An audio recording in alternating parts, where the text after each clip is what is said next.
Good morning, everybody. Good morning. Good morning. I'm excited to be here, and I like talking to young people. I know young people are the future leaders. They are the ones to bail us out of those scenarios that you've heard. And you've heard about scenarios. The question here is, what are you going to do about it? And that's what I want to share with you. My presentation today is titled, Just Five Ways to Achieve Success. You spend a lot of time going to school, and I'm sure that if anything, you want to make success out of it. But then what does success mean?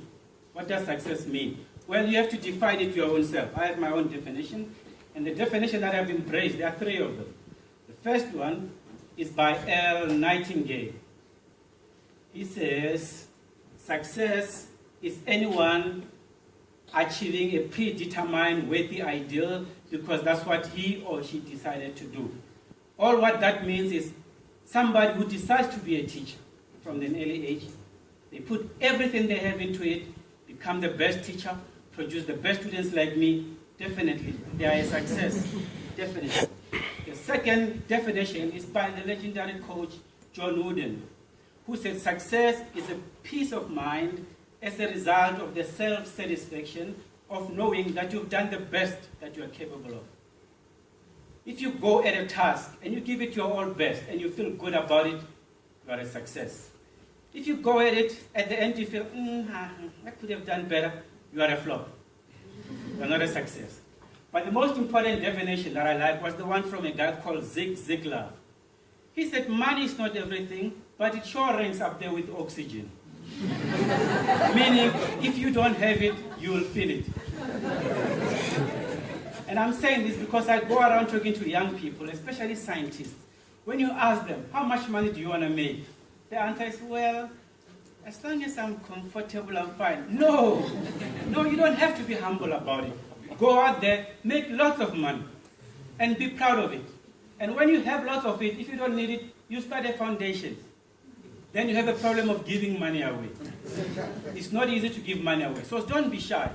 I'm telling you, if you go to a business seminar and talk to them and ask them, how much money do you want to make? They give you an answer, 10 billion, 5 million.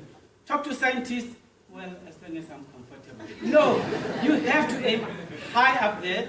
If you fall, at least you'll be somewhere there. You'll make something. If you aim for comfortable, I don't know where you're going to be. Here's a picture, a study that was done many years ago. The paper is titled The Strangest Secret. If anything, Google that paper, The Strangest Secret by Earl Nightingale, and read it. It's for success people like me and you. What that paper says is they've done a research. They took young professionals at the age of 20. They followed them out through their career until 65. And they wanted to see what happens. At an early age, we're all excited. I want to be a pilot. I want to be this. I want to be this. Go to look at them at retirement and see what became of them. The results, here they are. Only 5% achieve success. One, very super wealthy, the red guy, like the Mutsepes. They've got it all. 4, the green guys. They've got enough money. They can send their kids to Harvard, good Ivy League schools.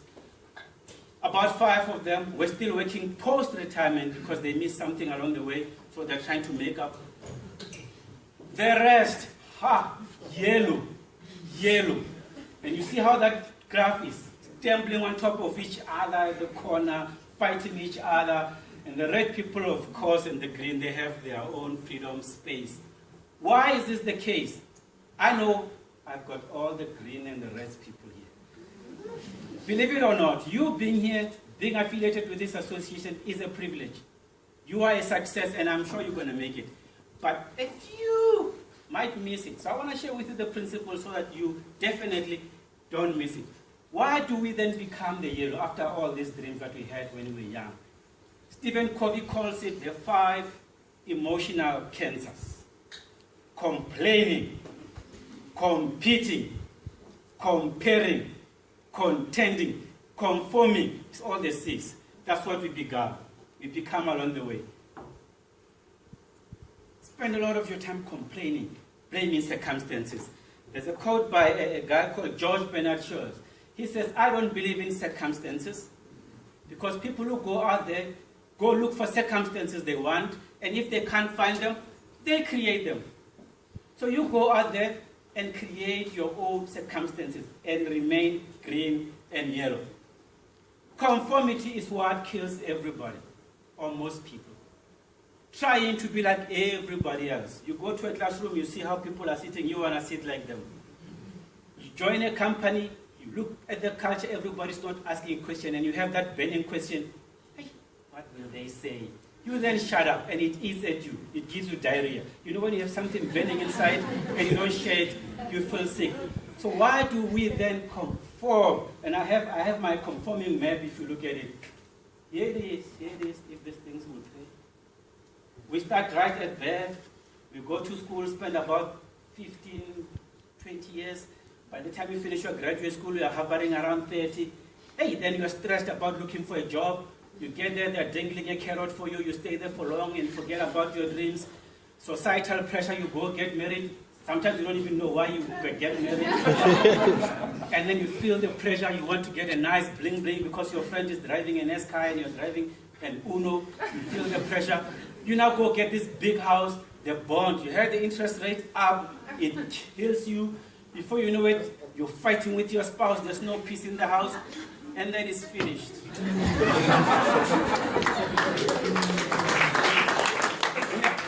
All somewhere along the way. You see young people, you've heard unemployment is bad, but you finish your school looking for employment and you don't get it. And you're stressed. I come a lot of graduate people. Young graduate, what are you becoming? Well, I am looking for a job. So what are you doing about it? Well, I send CVs and they don't respond. What are you going to do about it? I don't know. This country is so bad. No. Why are we getting jobs in this bad country? That's what you need to ask. Some people are getting excited despite the gloomy picture that we have. But for you to become like those people, you definitely have to stand out. Don't be an average. You need to stand out and be unique and give us what you got. We were all born with unique gifts and talents. And if this thing can play, I'll play a nice song here that shows you what you are really made of. Okay, the sound is not there. But then, what you need to realize is that when you were born, special gifts, talents were embedded within you. The universe looked upon you and said, oh, what a marvelous creation. This is going to be something. Oh, yes.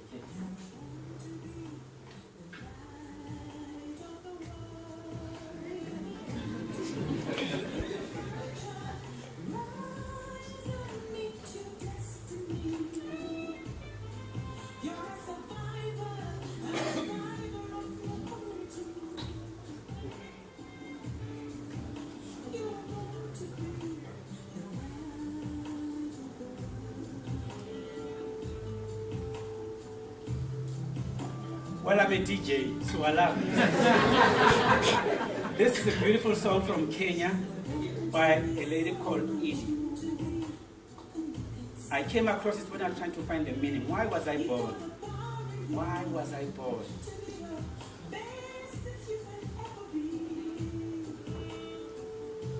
Besides your uniqueness, you have what you call DNA within you. 3 billion base pairs. That makes you a special, unique person. You have your own unique fingerprint. When you go to take a driver's license, they need your uniqueness. Your uniqueness. Your brain, 10 billion neurons firing in different directions, different from mine. Now, where do you then conform? It really pisses me off when I see people who conform. But this crowd here, I need you to go out there in the world and show us what you're made of and address the challenges that we really face out there. Because if you go play small because you're trying to be like everybody else, your angels are not going to be happy with all the gifts that they gave you. And you have all resources. Chantal summarized the global picture, gave you everything. Access to internet. You've got the bling bling. Even people in the rural areas, they have the bling bling. You sit, watch TV, I don't know how many hours. You have access to the superhighway information technology. You have access to the best coaches in the world who have made mistakes that you're about to make. And if I ask you, do you have a coach? Well, That's my resolution. For the last 5 years, I corner. If anything, if everything fails, go under the knife. Do some plastic surgery or something. Let them cut something out or enhance something to make you unique. People like Michael Jackson spent millions and millions to look different. And it worked. They got paid a lot of money. So if you feel like I'm an average, go under the knife, they remove your nose, definitely you'll stand out. But really and truly, the life is too short. And believe it or not, you're not going to come out of it alive.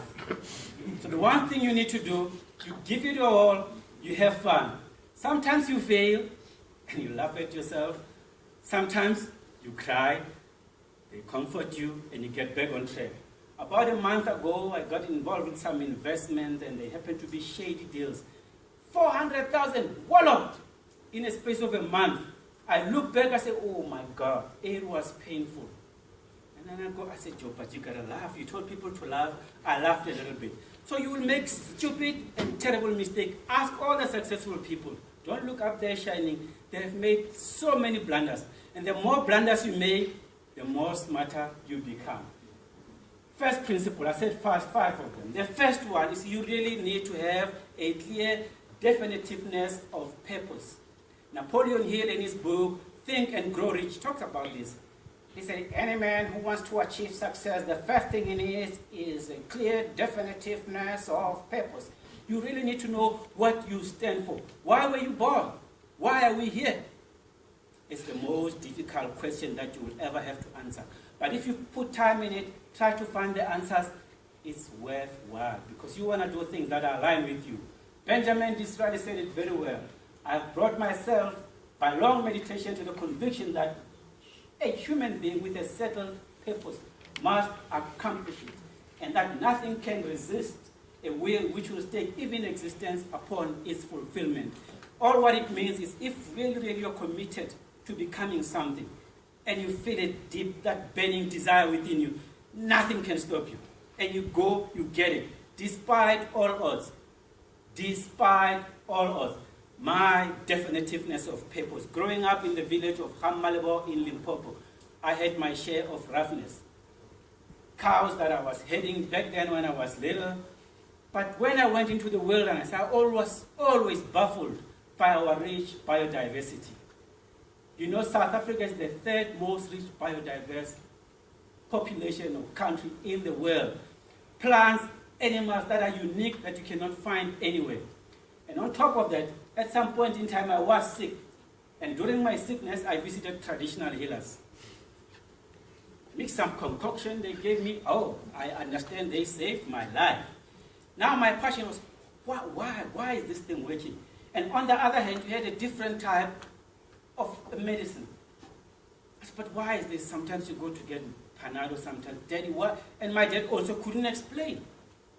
80% of the people here, we go to traditional healers. We take all the herbs and we feel good. So my burning desire was, how can then I understand or try to integrate the traditional and the Western medicine? How does this Western medicine, traditional medicine work? You take it, which genes get upregulated, where does it act on the body? That became a very consuming passion for me for many years, and I pursued it. Definitely saying, this is our rich biodiversity, we can beneficiate it and get products.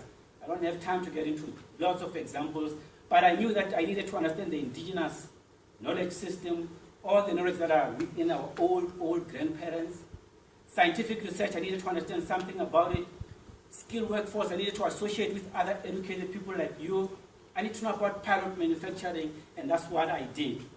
Your burning desire should somehow, somewhere, be aligned with the National Development Plan. If you haven't read that document and you claim you're a success, you've got a long way to go. All the money that's going to be poured in the next 2 years in South Africa is aligned with that document to make sure that we develop a prosperous, equitable society. Issues of education, healthcare, jobs, infrastructure, you name them, they are all there. So when you tell me about your definitiveness of purpose, I pull out the National Development Plan, I say, oh, there is an alignment. You definitely will get some funding. There are people with misplaced passion that are not aligned with anything, but we help them get back on track. Can you play this?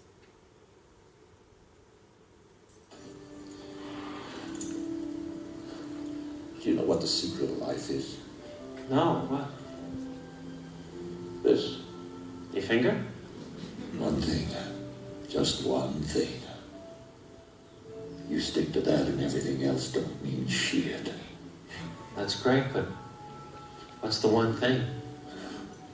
That's what you gotta figure out.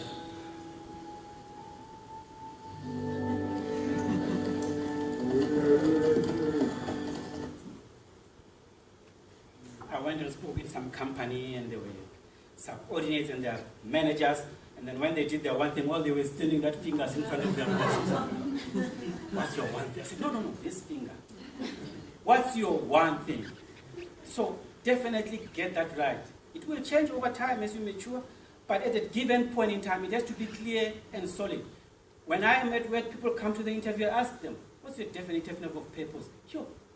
You hear horrible answers. Get that right and you're sorted. The second thing, we're moving fast, time is not against, it's against us. Focus on continuous development. Jim Rohn tells us that success is something that you attract by the